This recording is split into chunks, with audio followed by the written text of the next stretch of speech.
All right, welcome to our Monday night Health and Nutrition 101 call. Got a lot of stuff to talk about. Just wrote an article today on food bullying, and we talked about it last week, and I'm going to talk about it again. And this came to me from a client in the last 2 weeks who shared an article that she read in our our gym has a magazine. I'm going to pull it up because I want to talk about this magazine and how we have to be really careful when we go to look for material that's relevant and factual. I guess that's the word I want to use. So let me see if I can pull this up for you. Okay. So as I said, this came from Lifetime Fitness, has a magazine that goes to its members. I actually toss it in the trash when I get it because it usually doesn't have anything of worth for me. But a client pointed it out to me and asked about it. And I think it was really relevant to talk about this because I actually wrote my final paper for my master's on postmenopausal women and improving their bone health. And so, of course, anything like this piques my interest. And number one, I looked to see who the author was. It was simply a writer with no nutrition education. So in other words, this person, Mo, will just be information finding and then putting it together in an article. So, all the basic information about the health of bones and how it all works. I think I'll attach this to the recording of this call. Just kind of factual information about how the bones are made up of minerals and proteins and different things and how the bones work in terms of how they break down and build back up, which is kind of the biochemistry of the bones. Talks about what osteoporosis is, where we lose the density in those bones and the mass, and they become more porous and brittle, that type of thing. Talks about things that can cause it, lack of exercise, weight-bearing exercise, strength training is important to counter that. Diseases like type 2 diabetes, eating disorders, thyroid conditions, etc. Medications can cause it as well. And then it gets into a little segment on bones and hormones, which always is interesting. And we do know that when you're menopausal, that you've got estrogen, and men that are younger have large amounts of testosterone, and those things help us to maintain our bone, I want to say strength, but bone health. And over the course of time, again, that certain medications and stress and different things can play a role in reducing those hormones in our body, but mostly it's the aging process. And as we know, as we women age, we lose estrogen, which is completely normal, but it talks about how that's a problem with our bone health. And we know that's true. That's why we start screening women at the age of 50, unless they've had a family history of osteopenia, osteoporosis earlier. We make sure that when we look under the hood at things like your thyroid, which is a master regulator, that we have a healthy thyroid and everything is working perfectly well. We do the DEXA scans, as we talked about, the DXA scans to look at bone health. And then it starts to dip into nutrition. Well, this is where, I'm gonna get my feathers all ruffled up. And it starts to talk about some things that are factual, that are a little bit muddied in the water, let us say, and about, that our bones are a big buffering system and it helps to keep our pH level perfect. Well, our bodies are really intelligent, and in terms of how we keep our pH level, it's a lot of factors that are, most of them, beyond our control. Even when people will say to you, for instance, this article talks about eating a diet full of processed foods and sugar, dairy and meat. Wow. Alcohol produces acid in our bloodstream that our body must clear, and the calcium is a primary tool for that job. So there's a little scare factor. There's a little bit of bullying going on here. By the way, our stomach produces acid to actually break down the foods we eat. That's the way we break down protein into amino acids so we can actually absorb and digest them. So it's interesting how they throw out a little fear factor. I would agree that a diet full of processed foods and sugar and a high meat diet and a high alcohol diet produces problems across the board. I'm not going to necessarily say it makes our blood more acidic. It goes into, you know, like the aspects of that in the terms of biochemistry, which is well above the pay grade for the writer, who though is sharing an article by this, or sharing information by this Dr. Blum. So what I want to do now is take you over to here to this Dr. Blum. And this is where the problems lie. So Dr. Blum, come on, why are you not going there? La la la, there we are. So, bear with me here. I'm going to find this article for you because it's so interesting. Let's go back to Dr. Blum. Health. Center for Health. Okay.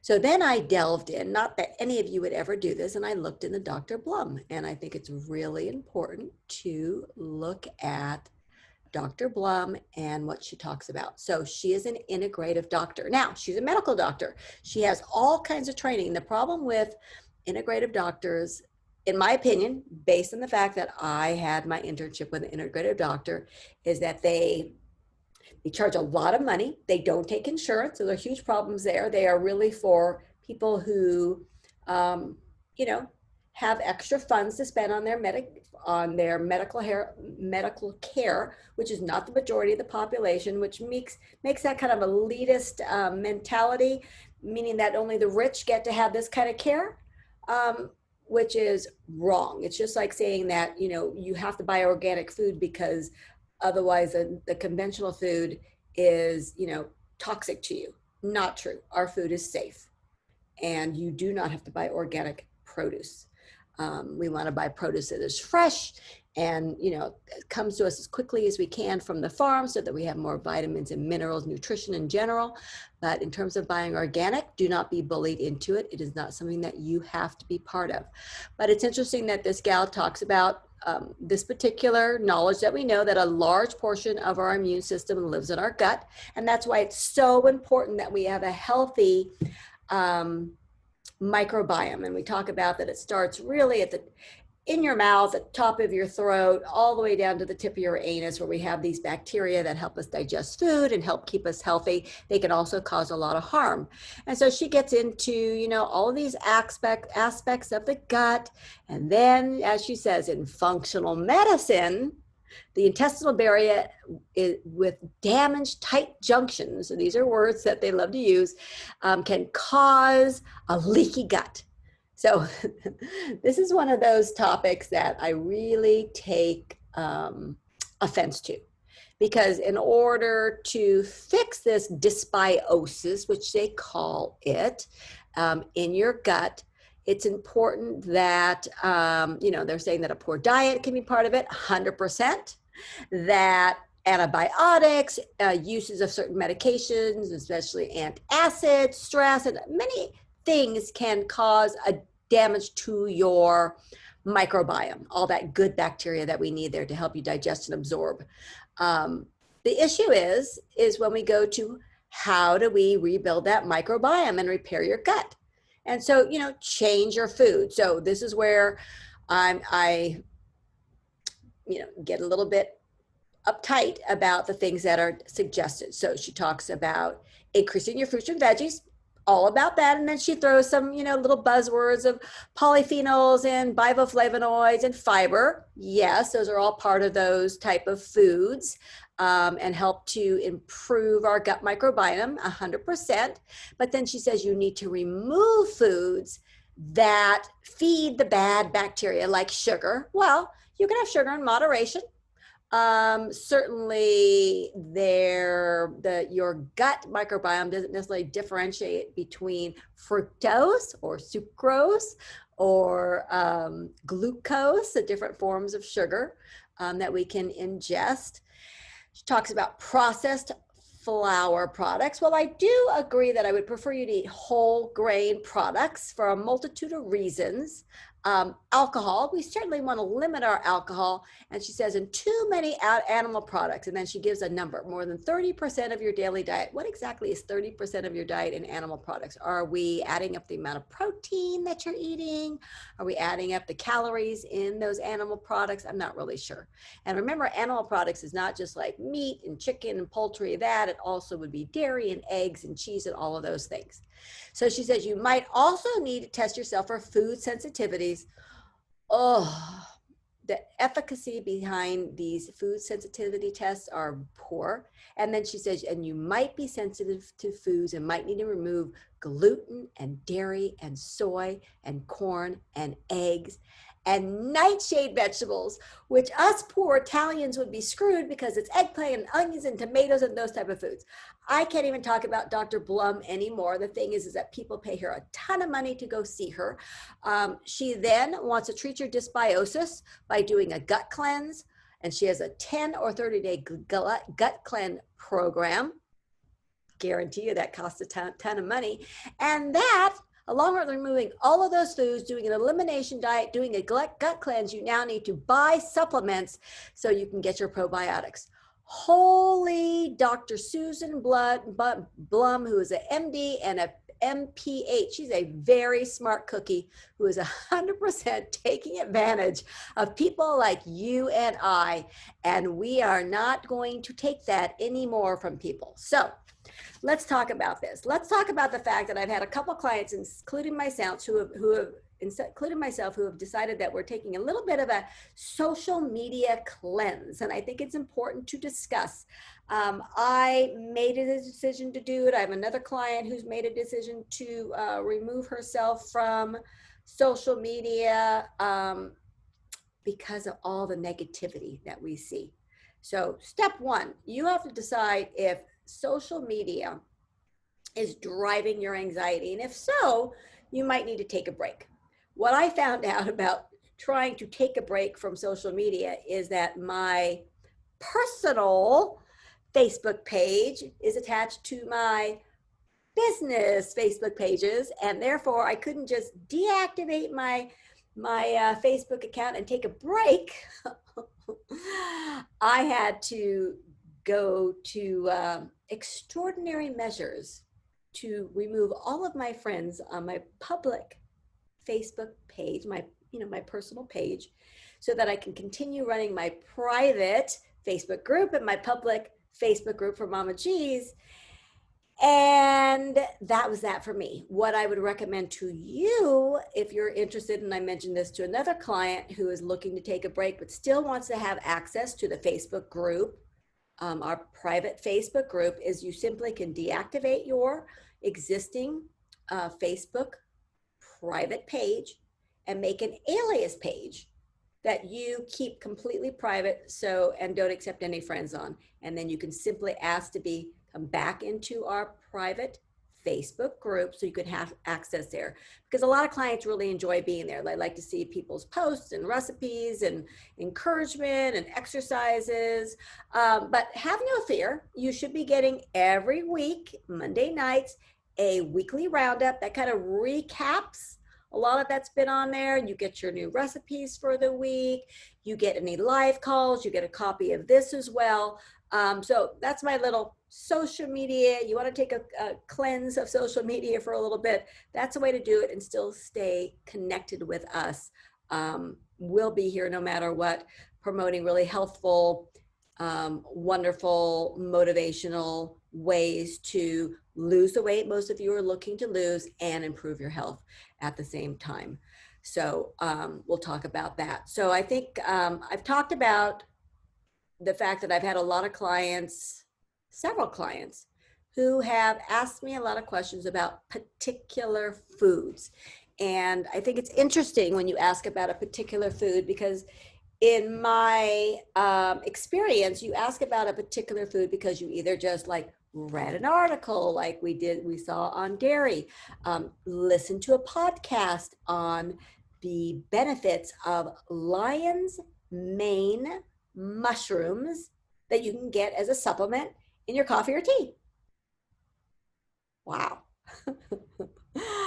um, I had another client talking to me a book that his mother was reading, and it told in the book that lectins were bad. Well, that's all of our beautiful beans and wholly take away a whole other food group.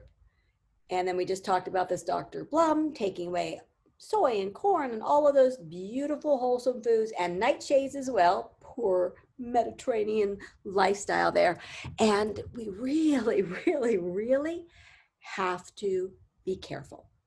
So rather than focus on these particular things, and one of the things I spoke about today when I wrote in my article regarding food bullying and how you're supposed to decipher the facts out there is, number one, you've got to have a professional, somebody who you can trust in the nutrition realm. The minute they start recommending pills, potions, supplements, enzymes, probiotics in a supplement form, teas, etc., run very fast. And if they're selling a book that promotes those things, and then they have a website attached to it where they're selling their book, their magazine, all of these supplements, dog food, regular food, who knows what they're selling, be very, very careful, all right? Because this is why the health industry is a multi-billion-dollar industry, because they are taking advantage of you and our human nature of being very gullible and wanting to look for the quick fix. The thing is that the quick fix will cost you a lot of money. It's really usually ridiculous. And it might get you to where you want to be temporarily, but usually it's not something that you can commit to long term. So we will continue to talk about your commitment to real wholesome food, how we can improve that microbiome, all those beautiful bacteria that we want to populate in large numbers inside of our gut, again, from our throat all the way down to the tip of our anus, so that we can digest and absorb all of our nutrition, and that we can keep the bad guys out, right? We don't let anybody slide in through those, little junctions that are leaking apparently, because of our poor diets and overuse of antibiotics and everything else. Man, it makes me shudder to think about all the scary stuff going on there.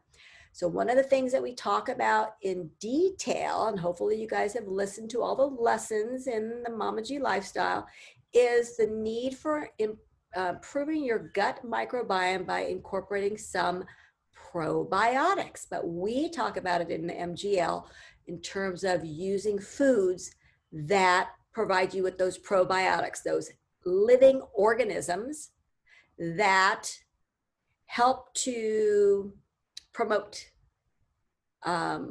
digestion absorption. All right, those are mostly what we're talking about. So I think I mentioned this last week when I talked about, if you think about cutting your lawn, and perhaps you know how you can, I don't know if you can do this anymore, but you could actually set the setting for cutting your lawn. So you can cut it really short, like when you get your little boy's hair buzzed, setting 0 or 1 or 2 or 3 or 4 or 5. Well, we don't want to cut things really short, right, with your grass, because then it can burn and it can't be protected. I'm looking outside at somebody's grass. When we mow down all of those lovely grass-like villi that are throughout your entire gut, we're not able to grab the nutrients, protect the lining of the gut as well, and with those villi kind of knocked down to flat, then we have those harmful bacteria that can now sneak their way into our bloodstream and cause harm. And this is where we talk about the importance of the healthy microbiome, and not only by eating a variety of foods, but improving that gut bacteria by incorporating probiotics, and we do it with food. So the number one probiotic that I would love to see all of my clients consuming is yogurt with live cultures. So we talk about a couple different things. I encourage you to buy Greek yogurt, number one, because it's got a much higher amount of protein and less lactose in it, which is really good for clients who think they have lactose intolerance, who tend to be a little bit more sensitive to lactose. So we start with Greek yogurt, and it's a really good option for everybody. Number two, we wanted to say live cultures on it so that we make sure we get that plethora of those microorganisms that help to promote good health in the microbiome. We want to populate with the good guys. Secondly, we want to make sure it's, well, plain, so that we can choose how if we want to use it savory, right? It doesn't have any sweeteners in it. And if we want to use it on a sweet type of thing, like I do with Mama G's Euro Brekkie, or if you put it on some, whatever you're doing with it to make it sweet, you get to decide how to sweeten it and how sweet to make it instead of buying something that's sweetened with sugar and or non-nutritive sweeteners. So Greek plain non-fat yogurt will state this as well. And this is one of the things that you could have read in this article right here that would have said to you, in order to decrease the acid in dairy food, you want to make sure you consume high fat, full fat dairy. Now, number one, in my world, my clients are trying to lose weight. Number two, we're trying to decrease the saturated fat in our life. And when we consume full fat dairy, we are getting a fat dose of saturated fat, which helps to increase our risk of heart disease, stroke, diabetes, et cetera, et cetera, et cetera. So we are choosing non-fat because we're going to choose healthy fats to partner with our Greek, plain, live cultured, non-fat yogurt. Did you get all those things? Sometimes when I go to the store, I'm like, okay, which one do I want? So now I just know at Costco, I can buy the Costco plain Greek non-fat yogurt, and I'm a happy camper. It's inexpensive, it's a big container, and I'm good to go.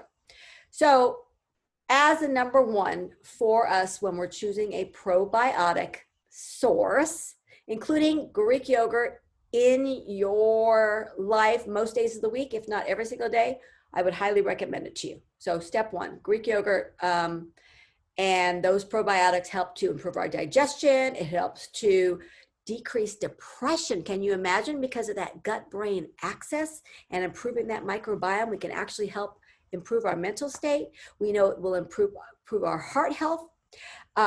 We know it will, eating dairy will improve our bone health.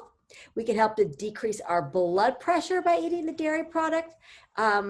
And that Greek yogurt, because the lactose is eaten up by the lactic acid that is in that Greek yogurt, will again help us, those of us who might be more sensitive to dairy products, be able to consume them and get all the benefits that go along with it.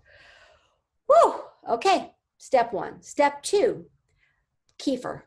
Great source of probiotics. Again, make sure when you're looking at kefir, it should automatically say live cultures on it. I do suggest you choose a low-fat version of it. I've yet to find a non-fat version, which is fine. So you can buy a low-fat version of kefir.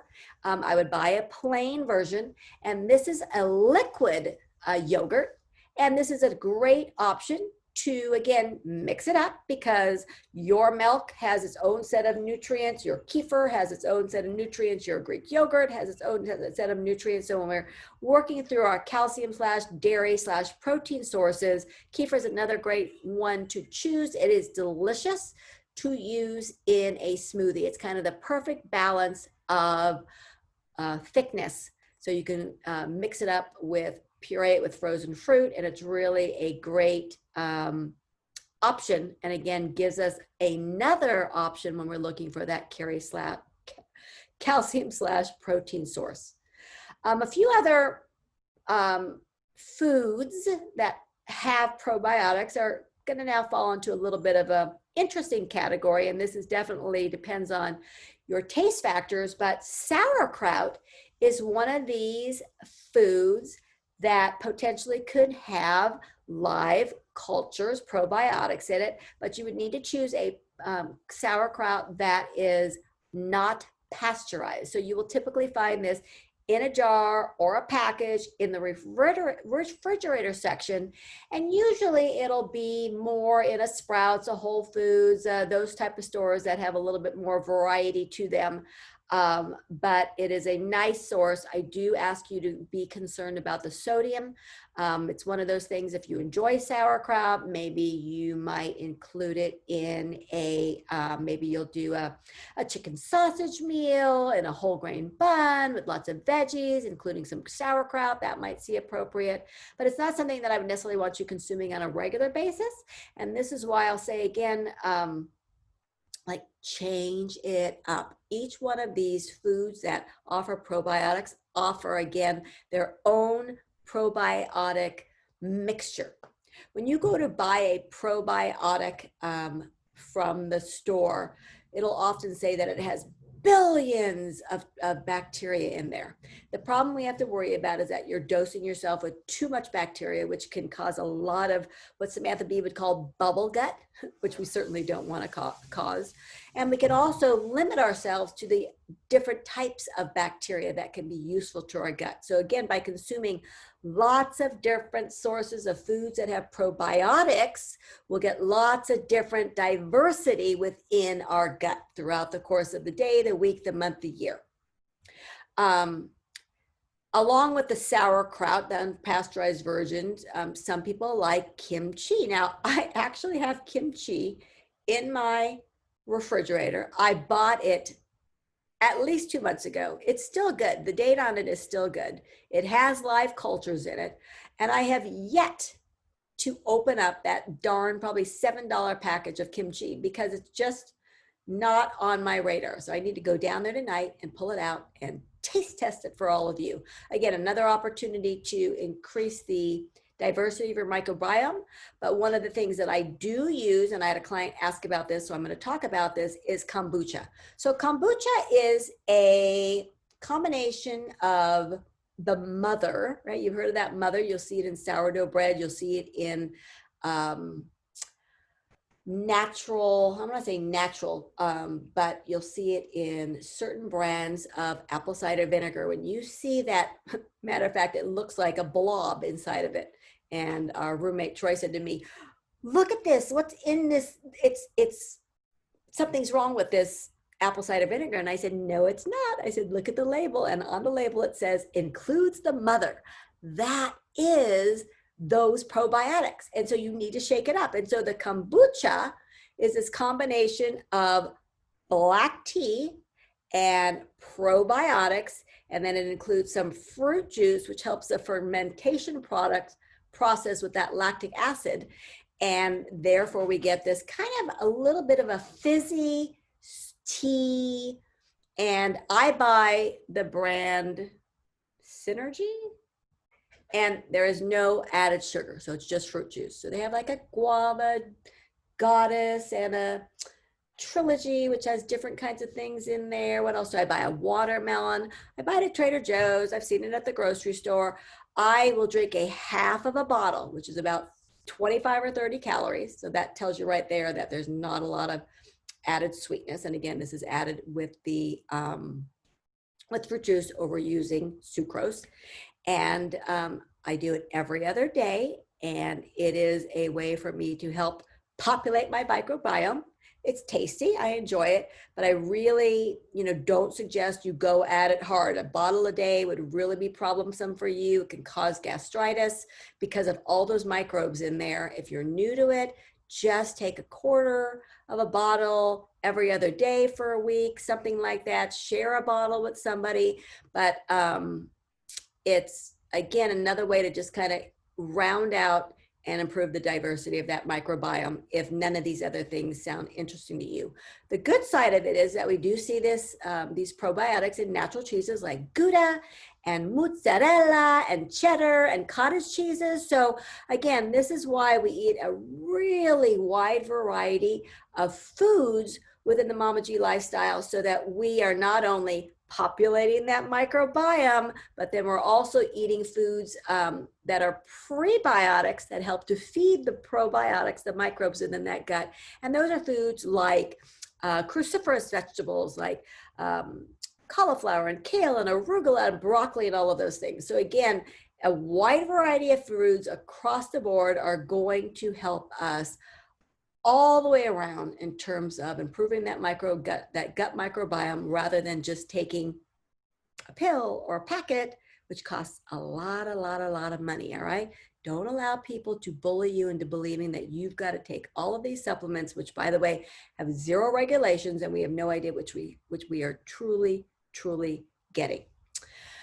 Let's see what else I need to talk about. Another client had talked about, she's an athlete. She talked about wanting to gain muscle while she's in the weight room.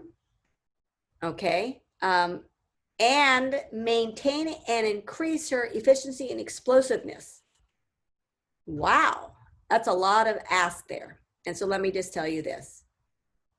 Your workouts are what are going to help you to build muscle. So a proper, very specific weight training program that will not cause injury, but that will be progressive to help you gain strength for your particular sport. For most of us, just an overall strength program is important.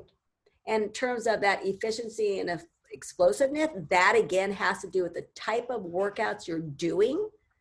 And that food across the board, regardless of what your goals are, will support you along the way. So I cannot be more clear to say to you that you need to eat enough food. And the way we know you're eating enough food, and this is for my athletes, is by getting on the scale on a weekly basis and making sure we're sitting at homeostasis. If you're losing weight and you're training hard, then you're not eating enough. And we need to increase your calories across the board. So that is something that we will work with specifically you. It is a customized program. On the other side of it, all of you know that, well, I'd love you to be at homeostasis. You know, if you have the desire to lose weight, we have to be in somewhat of a calorie deficit. And that happens with eating the appropriate amount of food so you get all of your nutrients in, so you have the energy to then go about doing those workouts that help you to get that energy balance into a deficit, so that we can then start to decrease our body fat and improve our health. So to that individual, this is where we've got to work one-on-one to talk about your situation. I've had a couple clients who have had issues with either having to have surgeries and or injuries that have taken them out of the exercise game. And this is where I need to tell you that you have to go back to the Mama G avatar. I can't communicate to you that that avatar at 1,500 calories is your minimum, and that you should be able to maintain your weight at that avatar and get enough nutrition for yourself at that weight. And then as you add exercise, do you think my dog wants to come in? As you add exercise in, then we start to see a shift of the scale. So I think it's really important to speak to you if you have an injury, if you've had to have surgery, if you've got any medical problems, God forbid you have COVID, you need to be eating wholesome, real food so that you can provide your body with the nutrients needed to heal above all else, and be happy with homeostasis. And then as soon as you get released to start walking, to sit on a recumbent bike, whatever your situation is, most people will have the capability of exercising in some capacity. You know, when you break your arm, you still got your legs. When you break your leg, you still got your upper body. So, you know, you can't do weight-bearing exercise, you get in the pool or you get on a bike. So again, if you need specifics on this, I'm here to help you. Samantha B is here to help you. But the eating portion of this needs to be part of your everyday life. We do not shift from that 1,500 calorie minimum nutrition so that we can get all the nutrients needed that your body needs to allow all the metabolic pathways to take place. I've also had a few clients who have had situations where they might be remodeling a kitchen in the cases that I'm speaking of, it wasn't because they wanted to remodel a kitchen. It's because they've had some kind of leak or some kind of damage occur where they've had to get a kitchen remodel. And I've got 2 clients that are going to be in the midst of it right now. And we've had conversations about, you know, number one, having a conversation with the construction crew that you're working with. And this is really for any of you who might be traveling or anything, to find out, you know, what you have available to you. And I talked to a couple of these clients, like a microwave is going to be a game changer. So you make sure if the kitchen is completely torn up, or you're going to a hotel or something, that you actually have, you know, a microwave available to you. We talked about a crock pot being a game changer. You know, perhaps you set things up in your laundry room or you set up a table in your living room. I don't care.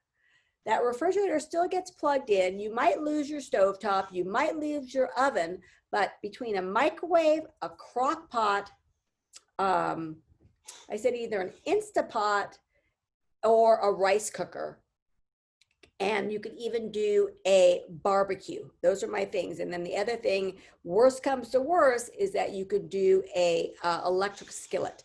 Between those things, honestly, like, you have the capability of pulling together some really basic, wholesome meals, instead of ordering out and not only, you know, improving, well, I want to say it's not improving, adding to all of the, you know, landfills with all of that crap, which is not getting recycled, but it's costing you a lot of money. So if you're in a situation with that, guess what? I am more than happy to help you meal plan. And it's probably one of the things that I need to just do, because, you know, people come up with these situations on a regular basis, when they're, you know, they've got limited situations with kitchens and things like that. So we need to come up with an easy meal plan for you so that you can make sure you're able to still make wholesome choices throughout this time. I mean, I cannot tell you the number of people who have contacted me, you know, after they've now gained the COVID-19, right? Because, you know, I was just home all the time, and I just, you know, let my guard down, and I just couldn't stop going back into the kitchen. It's like, holy, what happened to your self-control? You know, I stopped exercising. It's got really, COVID really messed with all of us, I'll tell you that.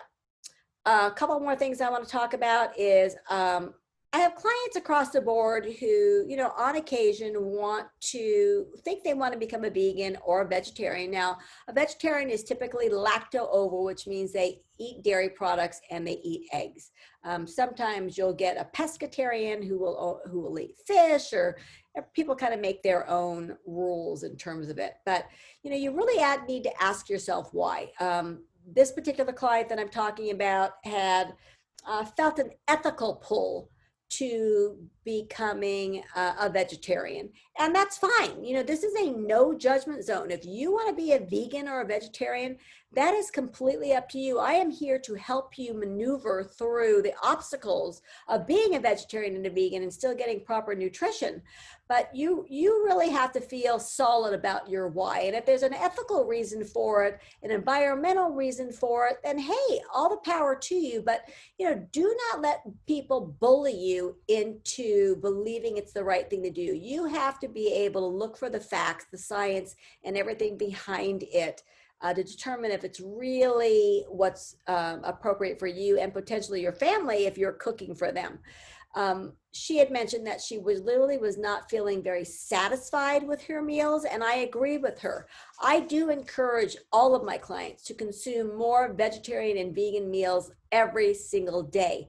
But I will tell you, I feel like when I am eating meatless meals, and then you add in maybe dairy-free meals, that I am not as satisfied, even though I know I'm hitting my protein goals and my fat goals, which, by the way, hitting the protein goal is no joke when you're trying to be a vegan.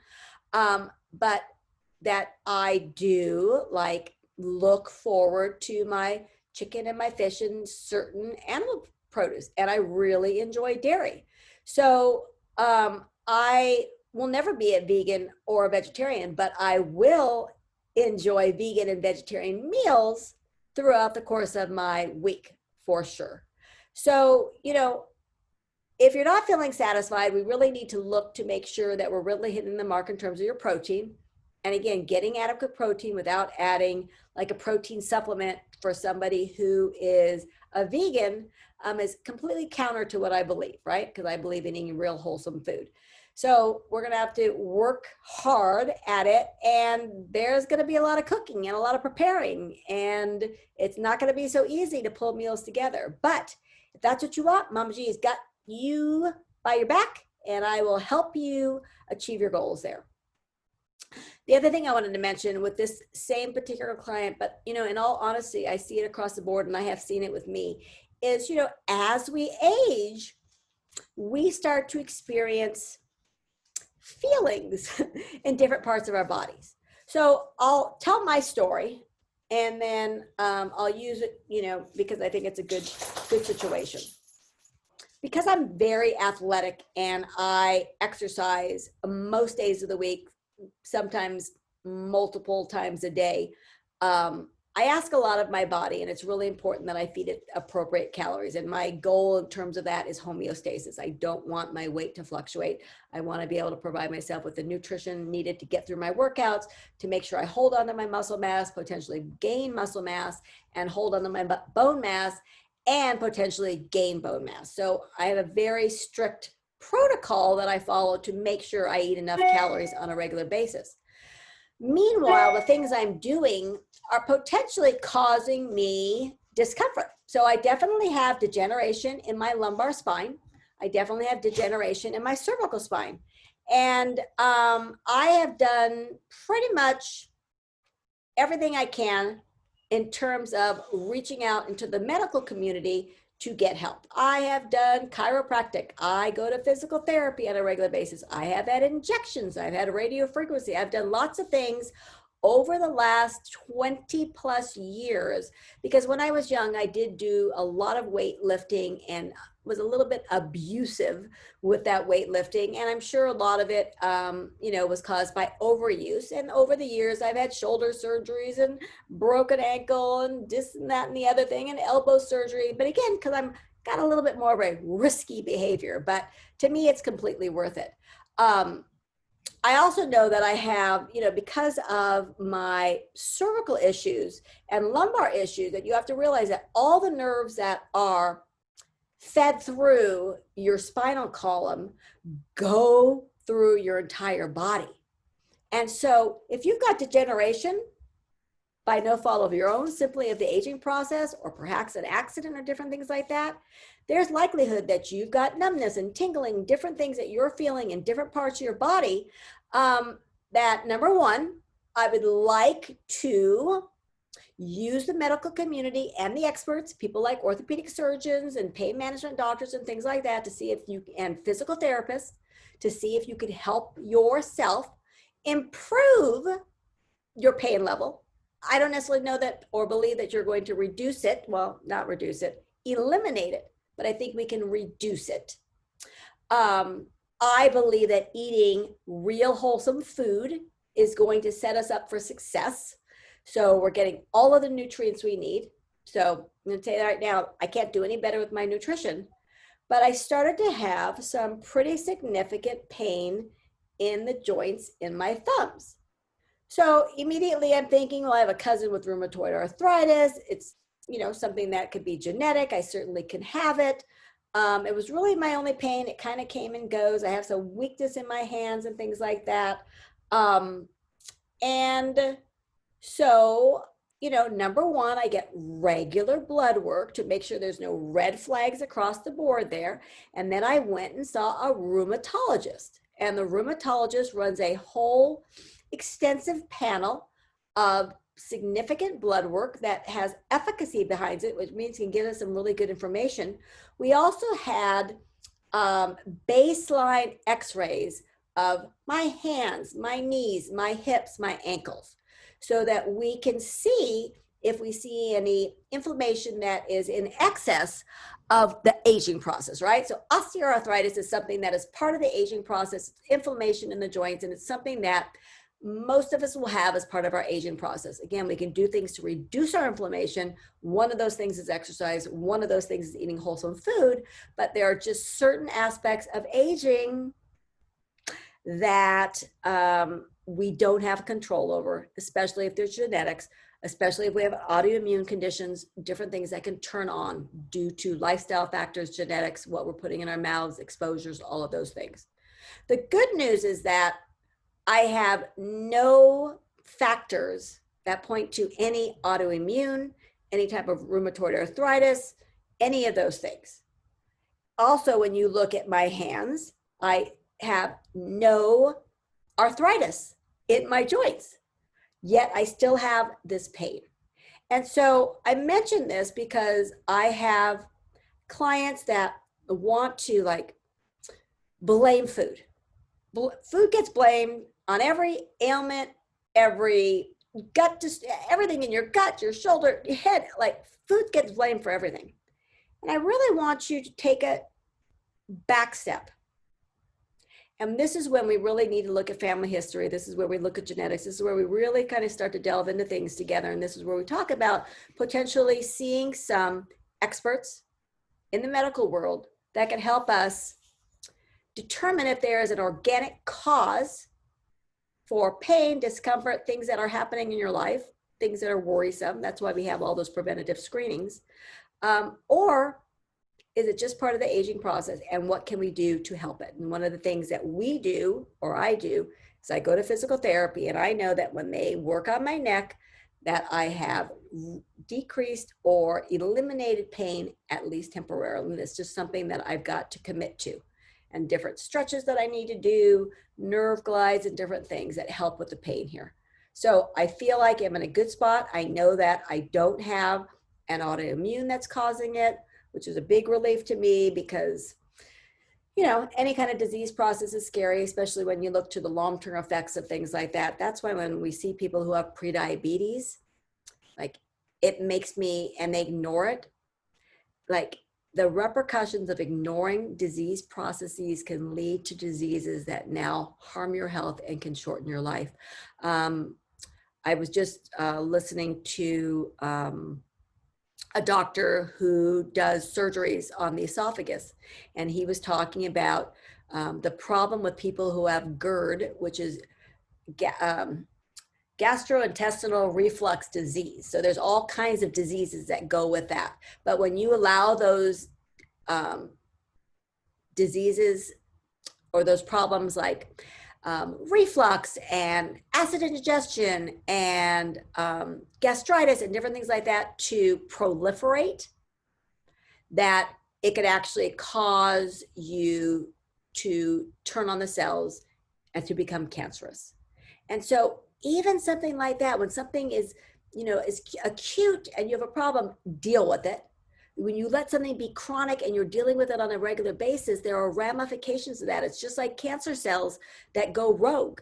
You know, if you feel a lump or something like that, or you know something feels different, or if you get it early, we have a lot better chance of countering the effects than if you wait and drag things on. So I'm going to continue to encourage you to be proactive. This client has also mentioned to me that, she thinks, well, maybe it's sugar. And then she says, but maybe it's my hormones because I'm, approaching menopause. And then maybe there's environmental causes. It's like, we need to just take a deep breath, do everything within our power to help ourselves. So number one, choose real wholesome food in some kind of calculated way, like we do in the Mama G lifestyle.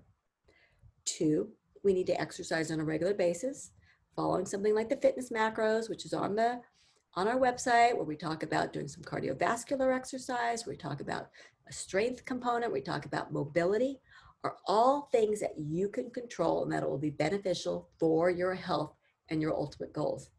We then think about, improving our sleep, reducing our stress, right?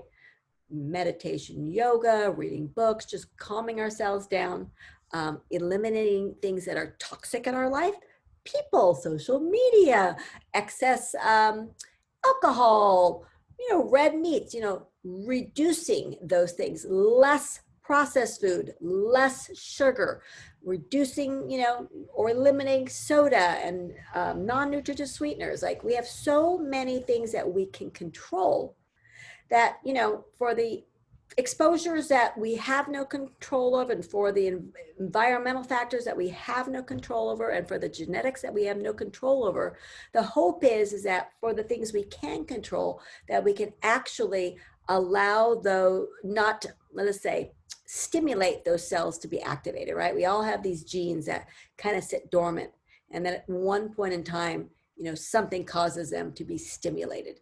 So really want to just keep things quiet, right? Like talking about just like some sense of normalcy, right? People don't necessarily like the word normal, but normal to me is just like, I get up at a certain time, I eat my breakfast, like I have a routine. Normal is like a routine to me. And so I really encourage you to, find a routine that makes you happy, have contact with people. And I know now with COVID, it's still difficult, but conversations on the phone. I just wrote a letter to somebody, using Zoom, using FaceTime, keeping in touch with people, having events socially distanced, opening your quarantine circle to people that keep themselves safe so that you can have that interaction, play some games, do some puzzles, cook a meal together, eat a meal together. All of these things will really help you to improve your health, take responsibility, and stop allowing people to bully you, right? With these articles and Facebook memes and all of these books and pills and potions and supplements, that are increasing their bank accounts, decreasing yours, and really causing you more anxiety than you deserve or need to be part of. So Mama G is going to go downstairs and make the cheesy chicken enchilada casserole. So it's kind of a deconstructed casserole. I'm going to do it on a cast iron skillet. It has tortillas. It uses leftover chicken. It says rotisserie chicken, but I had leftover chicken breast that I made the other day. I sent my husband to the store to get my veggies that I needed and some enchilada sauce. I'm going to throw it all together, put it in the oven, take the doggy for a walk, and then have a nice evening and a meal with my family. All right. You know what Mama G always says? It's not about what you lose, folks. It's all about what you gain. Have a beautiful evening.